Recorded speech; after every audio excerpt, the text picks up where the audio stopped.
Welcome to the Wilshire Gun Podcast. What's going on, guys? Back here for the July podcast. Jake and Chase. And if you guys are watching us, you notice something a little different here. The night vision is coming.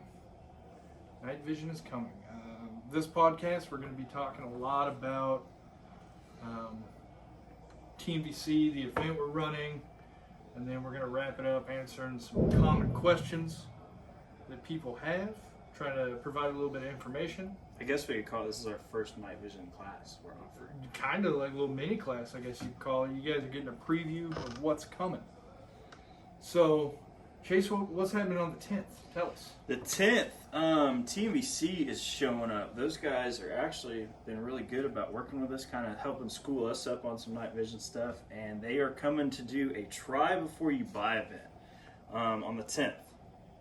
And they're going to do a little training with my guys here that morning. And then 11 o'clock, I think, is just kind of the open house. I thought it was 1 to 3. 1 to 3? 1 to okay. 3, they're running basically just a general open house open to the public. Anybody can come. They can come talk to them. There will be several of them down here. They're going to have equipment and gear, stuff you can put your hands on, ask questions about. And then we're all going to be there, and we'll have all our stuff as well. Yeah, we're going to have stuff.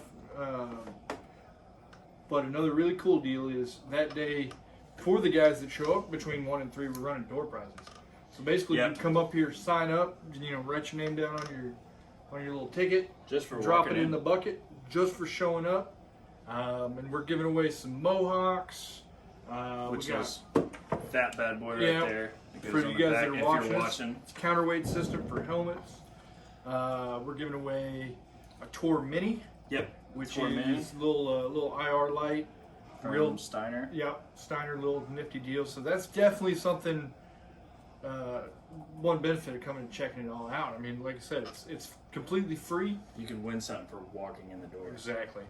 Hanging out with, asking some of the most professional guys in the industry. Yeah, the experts. The experts, you could call them, yeah. And that's going to be happening July 10th. That night, then they're running the try before you buy. So you guys that signed up for the class, they're going to be running that night. We're going to be moving around, outside of the shoot house. Cool There's all kinds of stuff that we're doing there. It's going to be it's pretty cool. Just to come play with night vision. Right. I kind of had to enlist to do that. So yeah, it's a legit thing, being able to just go hang out with the experts and learn about night vision. Even if night vision isn't something you think you're into, it's definitely a good opportunity just to come check it out. And I guarantee you're probably going to get at least a little bit interested. Oh yeah. Just the ability to put hands on it is a pretty unique experience, because not a lot of people run around with it, and that's why we're so. And there's not just night vision just hanging out. Right, like you can't just run down to your Walmart and say, "Hey, let me look at some night vision." And that's why we're, obviously that's why we're so excited bringing it into the store and offering it up to you guys. But like I was saying, we were, throughout the week I've been scouring over the internet, trying to find the most common questions that I keep seeing reoccurring about night vision. We're gonna do our best to answer some of those, kind of whet you guys' appetite on some of these general questions. And now, I will say I'm by far not an expert, but anything I can say can be contradicted by the actual experts that are going to be here. I'm going to try my best. I mean, trying to be an expert on night vision is practically impossible as it is, because even say the TNVC guys, they're experts on what they utilize and what they're making. Mm-hmm. There's so many different types and styles of models. And those guys, it's like saying you're a gun expert. Right. Okay, so let's go with question 1. So this one, how far will I be able to see with night vision? Okay.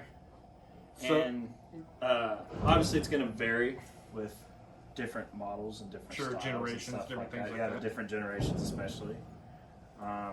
And then it's about illumination, and there's a million different factors that go into it. Right. Ultimately, it's kind of what you're looking at. Yeah. So probably how I would say, it depends on what you're looking at. It depends on your outer conditions, your electronic conditions. Do you have illuminators, things like that? It also depends on what you're trying to see. You know, how far can I see? That's a very vague question. How far can I see a house? Yeah. How far can I see a person? And it's different seeing something and being able to identify that said thing. And so, yeah, the detection and the recognition range varies depending on what you're looking at, because you may be able to see an individual at 300 yards or meters or however far, but you may not be able to identify specific features, man, woman, that kind of stuff, unless they're 150 yards, depending on. And we talk about like the different styles of models, but ambient conditions 100% go into factor. If it's cloudy, clouds. You have no illumination coming, and you're not running, say, like an illuminator or something like that. You're just kind of going with that. You're maxing out your night vision with zero help. And so basically what you're saying is a cloudy night, they're not going to perform as well as a clear night, where on a clear night I may be able to see them at 150, but on a cloudy night it may have to be 75. Yeah. Depending on ambient conditions. So like, there's no perfect answer to that. Like, hey, 300 meters. It's not like me being behind like a magnified scope or something like that. So it really just comes down to the conditions of your equipment and the situation that you're in. Okay.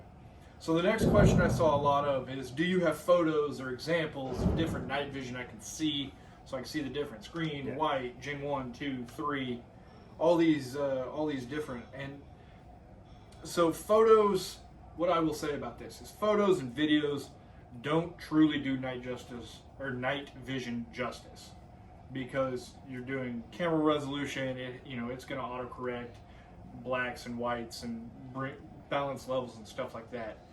Completely depends on the camera. It's gonna look like a white or a green fuzzy picture. Right. So that's why you'll see like a lot of night vision retailers.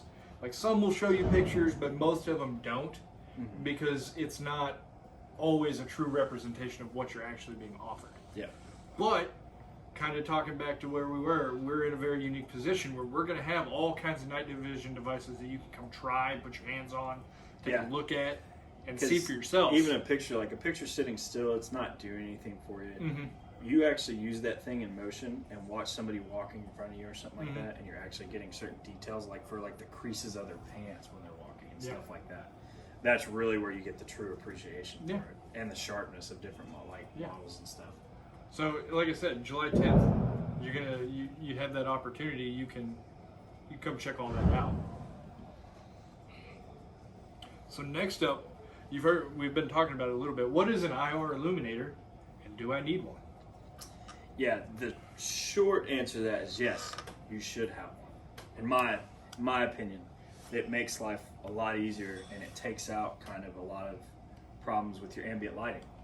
It really helps with that, because you can't always count on there being a nice moon or stars out there. Right. And even with the moon and stars, you can blast that IR illuminator. Sure. So let's, just for the uninitiated, let's break it down. Kind of what is an IR illuminator? What does it do? What is it? How's it made? We're not even really what's it made. What form, function? Yeah. So there's all kinds of different. There's handheld illuminators and stuff like that, but the simple explanation for that is, imagine a flashlight that works with NVGs, but you don't see it with the naked eye. Right, because it's infrared light. It's an IR, infrared. And so you're seeing it under your nods, but say I hit the button, it's blasting somebody with their nods, but if there's a dude without nods sitting there, they're not going to be able to see it. Right. Helps a lot with hunting and different tactical situations. So that's kind of the science behind that. Infrared light spectrum sits, I believe it's right below the visible light spectrum, and night vision devices can pick that light up where the human eye cannot. Yeah, it's almost like an invisible flashlight. It's the most simplistic way of explaining. That's a very simple way to say it. It is an invisible light. Yeah. That night vision makes visible. And we're getting into like the vampires and stuff. We have the vampire caps down there. We have the Steiners. All the D-ball series. I think we have every D-ball in existence sitting in the store now. Yep. And then you have like your handheld series, and then even with some models of your MVGs, they have the internal illuminators. Yeah. Do the auto Most, correction. I was going to say most MVGs have, or Yep. a lot of MVGs have some sort of flood, like a short range flood. Mm-hmm. But then, like on your rifle back here, Yeah. on your D-ball, also has a illuminator that is a projected illuminator to help with. Yep, and aiming. a lot of the different models and stuff even have the adjuster on it to where Mhm. you can have more of a pinpoint, like candela, Mhm. or just more like what you said with the MVGs, like a floodlight, where you're just widening it out and just having a Yeah. softer light. And so there's kind of a couple different, you call it like a short range and a long range. Yeah. That short range may be If a I'm trying to- handheld or yeah. like on the MVG unit themselves, where long range may be on a rifle, paired with, an IR aiming dot Yeah. or something like that goes, it can go out to, some of them can go out 500-600 Yeah. yards. If I had the elevation, I could lace Colorado. Sure. So, I mean, the basic, simple answer is they're not 100% necessary, Yeah. but greatly improve the function It's going to make your life a little easier when playing. in certain situations. Darker nights, all that kind of stuff like that. How durable is night vision? What if I drop it? Durability all depends on your models. Yeah. With night vision, a lot of times there is a good deal. There's such thing as good deals with night vision, but a good deal to night vision still seems like a heart attack. Yeah. But in reality, a lot of times you get what you pay for in night vision. Mm-hmm. Durability is coming from like your PBS 14 models that have been sitting in the different militaries for years and years and years, and they're still kicking. Mm-hmm. Whereas I can go to like a big box store and buy some cheap night vision, and I'm gonna have 3 spots in it, and it'll fall off my couch that night and be done for. Yeah. Which, I mean, And a lot of that, you just want to look at your housing. yeah, your housing. I mean, short answer is it could break if you drop it. Mm-hmm. They are delicate on the inside. Like he was saying, the housing dictates a lot of that. The external housing that protects all the electronics. Some of those more military style rated MVGs are a little bit more durable. Yeah, they're gonna be, but they're also getting a little bulkier too once Sure. you start getting in there. It's kind of one of those situations where, like, if you want to get like the aluminum housings and stuff like that, you're getting more durability, but you're getting more weight hanging off your head or on your gun or whatever the case may be. Yeah. But even like the polymer housings now they're super light and they're still super rock solid. Yeah, they're pretty strong. So as far as durability goes, like I wouldn't go play fetch with your dog with it, but I mean it can take a drop. Most decent brands. Yeah, yeah. Don't throw it off your roof or anything. Yeah. But if you take a tumble, it may survive. Pretty I good know chance. personally if you fall down with them, it'll be okay. There you go. Okay. So another question: is it legal to own Gen 3 night vision? Military grade, what they're using now, and do you need any kind of permit? I mean, yeah, it's legal to have. With night vision, as far as I'm tracking, there's not really any special licensing you need for the Gen 3s. I know as far as like the illuminators and stuff is where you kind of get into like the flight risk problems. You can, but like I'm talking like actual night vision, and really the answer to that is yes, it is legal to own. The only real trouble you can get in with the law regarding night vision is if you try to ship it out of the country. It's an ITAR, which is basically export law for shipping, and a lot of guns, night vision. There's a lot of things listed under ITAR where you can get into some pretty serious trouble shipping it out. But as far as like a U.S. citizen owning it in the U.S., Yeah. absolutely. You can walk into a store, swipe your card, walk out with it. No permit, no hoops, nothing like that to jump through. Yep. Straight up. What other questions we got? We got What else can I do with night vision? that's like kind of an endless list. I would mean, say. it was just last night I was running around my backyard Uh-huh. trying to find possums. So pretty much your opportunities are endless. A lot of people think night vision is just for instance, what we have here.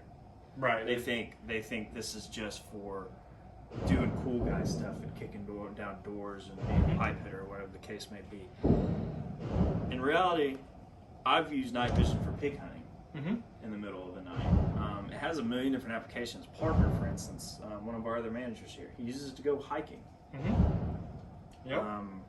And so, in reality, you can do just about anything with it, even if it's trying to find a mouse in a barn that night. Yeah. I mean, I was actually thinking about it. My dad, I think, would really like it is fishing. Getting out on the lake in the middle of the night, early morning. 100%. Getting the boat in the You water. know how scared of snakes I am? Yeah, That's right. actually a good idea. So, I mean, yeah, there's guys camping, hunting, fishing, watching birds at night, watching animals at night, photography, Scaring the kids. spelunking or like cave exploration. Like, there's all kinds of stuff you can do it. And one of the coolest things I like to do with it, which here recently hasn't really been conducive to it, is stargazing. Going outside absolutely. and looking You up, can actually start seeing like the Milky Way and all that craziness. and you'll see 10 times as many stars as what you can see with the naked eye. Like, you get outside the city lights a little bit, look up, it's incredible. It's absolutely incredible, and that's something people don't think about. Like, We actually just had to talk about this because I told you do not do that on the 4th of July. right? Yeah. Blind myself. I mean, so there's a lot of different things Yeah, the besides application of night vision what you see on is like endless. Basically, if you want to do something in the dark, night vision makes your life better. right. So it's not all just gunfighting and door kicking. There's a lot of things that it can go through. So the last one we'll touch on, which kind of the great debate, is thermal versus night vision. Should I get thermal? Should I get night vision? Should I get both? Should I get none? Let's talk a little bit about that. This is I've not only been involved in these arguments, but it's one of the biggest arguments you see is because everybody wants to say, hey, thermal is better, no, night vision is better, whatever the case may be. A lot of it comes down to, number one, the quality of said item. You can't compare the $20 item to the $300 item. It's not fair. And then on top of that, it's all about, like we were just talking about, application. What are you utilizing it for? In reality, I'd love to tell you just get both. Yeah. But a lot of people think that the common misconception is like thermal's better than night vision because it's sensing the heat. Right. Ever since the movie Predator came out, it seems like everybody thinks that's the way to go. Right. But in reality, our boy Arnie kicked his butt anyway, so that's not a good argument. And it's just, like I said, application it comes down to a lot. I see a lot more people wanting to use thermal for like the hunting side of things and stuff like that. And in reality, the most thermals you see are going to be either like a monocle you're holding, or it's going to be mounted on your gun. You don't see a whole lot of helmet-mounted thermals. They're out there. They do make them. They're out there because we were just talking with one of our dealers recently and checking those out. So like I said, in my opinion, application really is what it comes down to. What are you doing with your thermal or night vision? Yeah, and so kind of based on that as well, you touched on quality of item and all that other stuff, and a lot of, like you were saying, a lot of people have that misconception thermal is like the movie and I can see everything and all this other stuff, and it's not 100% true. They are getting much better. Yeah, like significantly, like leaps and bounds better now. And your resolution's increasing, but it is a digital image most of the time you're looking at, versus it's like not a true like an MVG tube where I'm looking at a true image. You're looking at that actual image. It's just utilizing different things to enhance and brighten said image. Right. Without going into the science behind night vision. And then thermal, like you said, it's taking all this data, encoding it, and processing it through a chip, and then showing you what it has processed. Right, and so that's kind of what I was getting into there. Is your data output is a little bit slower than what's actually happening on the outside world. Same thing with digital night vision as well. That it's weird because like you'll move your head and it will delay behind your actual movement. That is one of the arguments that your night vision guys say, because you have a problem with the ping, the refresh rate. They are they're getting fast. Like, for instance, like the SIG Echo 3s we have, like they're getting pretty quick. And like you were talking, you hit on resolution. Thermal resolution isn't, especially with the new MVG systems that are out there, like the PVS 31s or the RMVGs. They're so crisp and clear, and thermal is still kind of, even with their newer setups, which they're getting crazy with thermal. It's still it's going to be about the same quality as like your earlier like Gen 3 night vision. Yeah, I would agree with that, where you're looking more at generalized shapes, where through a thermal, image, I can see man, but I can't identify man or pig. Yeah. Here's a better one: a pig versus a cow or a small calf or something like that. I'm going to see a general heat signature of a four-legged animal, but I can't quite tell what it is. Where with night vision, I'm going to be able to more clearly identify, especially if they're close. I can say that's a cow, that's a pig, that's a dog, no questions asked. Yeah. And most of the thermal stuff you see, because like we said, it has this chip and everything else in it that is processing all this. They're going to be a little bit bulkier and bigger than most of your night vision setups. Yeah. Not all of them, but a lot of them are. Yeah.